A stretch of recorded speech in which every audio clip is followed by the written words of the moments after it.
एक बड़ी अहम बात ये हुई कि उनसे पूछा कि भाई बुज़दार को क्यों बनाया। हाँ, इस पे आप हमेशा सवाल उठाते हैं। उन्होंने कहा किसी एक और आदमी पे इत्तफाक राय नहीं, किसी आदमी पे इत्तफाक राय नहीं हो रहा था, किसी पे कोई ना कोई मुखालफत करता था। तो ये आर्जी अरेंजमेंट था, अलीम खां को बनाना था। अलीम खां को गिरफ़्तार कर लिया गया। अलीम खां गलत तौर पर ये समझते हैं, ये तासुर देते हैं कि मैंने गिरफ़्तार कराया। उन्होंने गिरफ़्तार कराया जिन्होंने मुझसे नहीं पूछा। अच्छा। और मुझसे कोई बात ही नहीं की।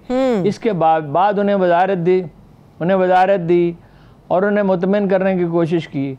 जो इंकशाफ उन्होंने किया वो बड़ा अजीब-ओ-गरीब था। क्या था वो? उन्होंने कहा कि जब क्राइसिस बढ़ गया तो मैंने अलीम खां को वज़ीर आला बनाने का दोबारा फ़ैसला किया। यानी उस वक्त जब क्राइसिस अपने रूज पे था, कोई यानी 1.5-2 महीने पहले। तो जब मैं उन्हें इत्तला देने वाला था तो ठीक उसी वक्त अलीम खान ने मेरे खिलाफ प्रेस कॉन्फ्रेंस कर दी। अच्छा। ठीक उस वक्त जब मैं उन्हें फ़ोन करने वाला था कि आपको वज़ीर आला के लिए नामज़द कर रहे हैं और आपको बना देंगे वज़ीर आला, तो उन्होंने मेरे खिलाफ प्रेस कॉन्फ्रेंस कर दी।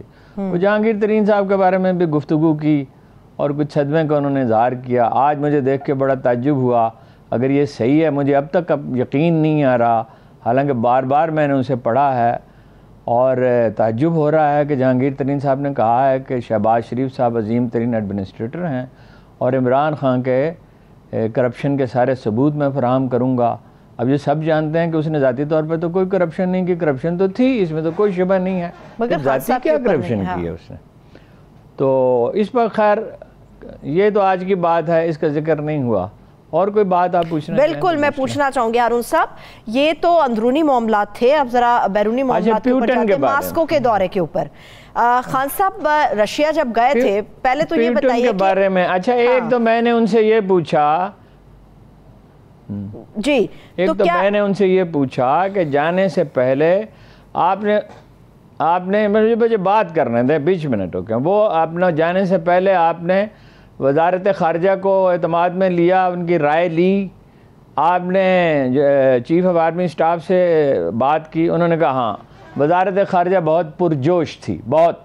उन्होंने कहा कि एक सुनहरी तारीख़ी मौका है और इसका पूरा फ़ायदा उठाना चाहिए और हर हाल में आपको जाना चाहिए। अमरीकी रोक रहे थे, वो नहीं चाहते थे जाएं। चीफ़ ऑफ आर्मी स्टाफ से बात की, उन्होंने कहा लाजमन आपको जाना चाहिए। मैंने उनसे पूछा माहौल कैसा था, कैसी कैफियत थी, प्यूटन से आपकी क्या बात हुई, ज़रा मुझे तफसील से बताएं।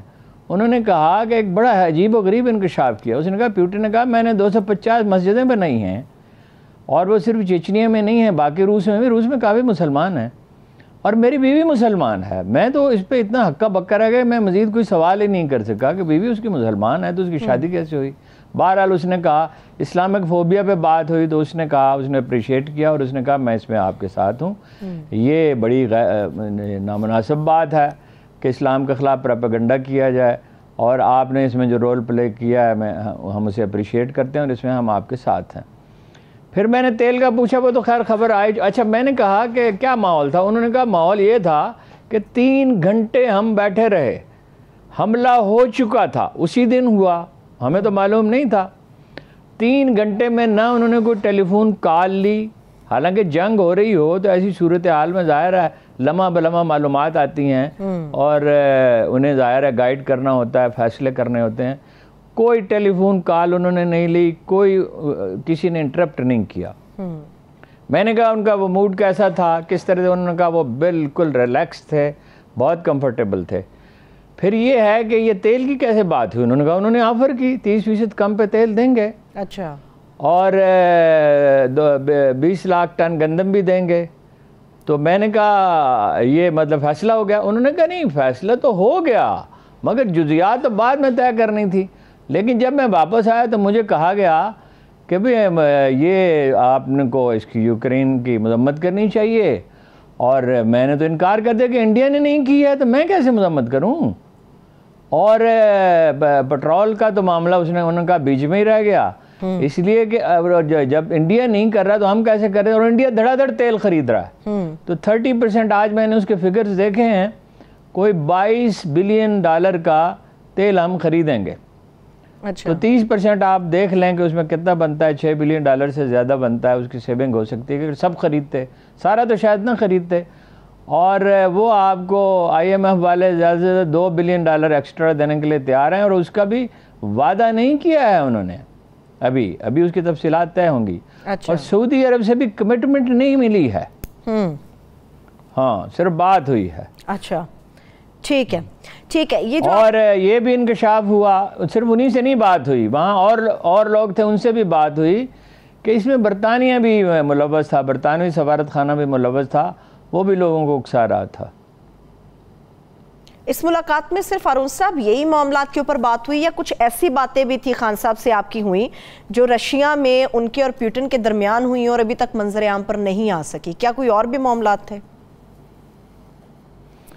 नहीं, ज़्यादातर यही बातें थी। जाहिर है बहुत सी गुफ्तगू, ज़्यादातर गुफ्तगू ऑब्वियसली ऑफ द रिकॉर्ड थी। लेकिन ये मुझे बड़ी हैरत हुई कि जब उन्होंने मुझे बताया कि मुझे सारी तफसीलात मालूम थी, मेरा तासुर ये था कि IB उन्हें इन्फॉर्म नहीं कर सकी।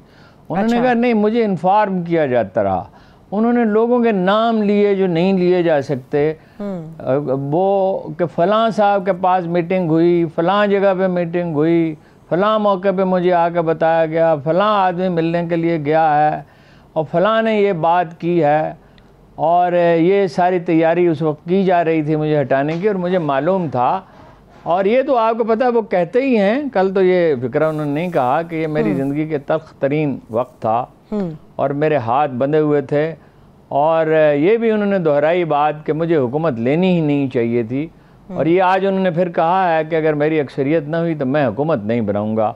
अच्छा। मतलब वो ये चाहते हैं कि इत्तेहादी अगर हों भी तो उन पर इन्हिसार ना हो हुकूमत का।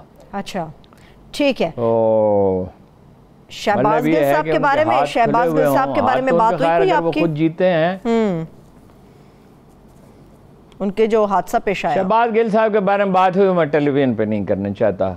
हाँ, नहीं, हादसा तो आज पेश आया है या कल, अगर उसके बाद पे है। शहबाज गिल साहब वहाँ मौजूद थे। अच्छा। वहीं, मैंने मीटिंग में तो नहीं थे, आके वो बैठे फिर उठ के चले गए। अच्छा।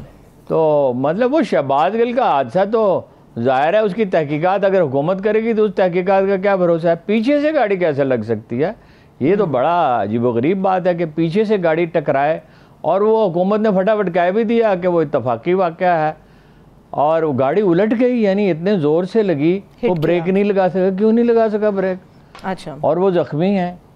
ठीक है। भाई कमीशन का भी वही मामला है, भाई कमीशन हम बनाएंगे, और फैसला उन्होंने पहले दे दिया। वजीर इत्तलात ने कहा कि कमीशन बनाएंगे, मोहतरमा मरियम औरंगज़ेब ने जी, मगर साथ ही ये कहा ये तो फराह गोगी को बचाने के लिए किया जा रहा। फराह गोगी का मामला तो अब उठा है, ये साजिश तो कई माह पुरानी है और महीनों से इसका जिक्र हो रहा है। तो फराह गोगी का मामला तो इन्होंने उठाया है, तो उसको बचाने के लिए उन्होंने ये कहानी गढ़ी। अगर तो वो एक वाक़या आपको बताया था कि एक साहब ने कहा कि मौलाना शबीर अहमद उस्मानी जो हैं वो तहरीक पाकिस्तान की हमायत पर शर्मिंदा थे और हुसैन अहमद मदनी की कब्र पे जाकर रोते रहे। तो मैंने उनसे कहा अल्लाह का बंदे, मौलाना शबीर अहमद उस्मानी तो कभी इंडिया गए ही नहीं और 52 में उनका इंतकाल हो गया, और मौलाना हुसैन अहमद मदनी का तो इंतकाल 59 में हुआ। जो आदमी 52 में जिसका इंतकाल हो गया, उस आदमी की कब्र पे ऐसे चला गया जिसका 59 में इंतकाल हुआ। तो ये फर्क होगी वाली कहानी अजीब है। जो भी उसका मामला है, कानून को देखना चाहिए, कानूनी कार्रवाई होनी चाहिए, अगर वो कसूरवार है तो उन्हें सज़ा मिलनी चाहिए। लेकिन ये क्या बात हुई कि भाई ये किस्सा तो अब छिड़ा है, इस हफ्ते का किस्सा है, और वो साजिश की कहानी जो है वो 2-3 महीने पुरानी है, बल्कि 6 महीने पुरानी है, बहुत पहले फैसला हो चुका था। अच्छा, ठीक है। और उसकी बहुत सी तफसीलात तो मैं आपको पहले ही बता चुका हूँ, अब उनका यादा क्या करूँ।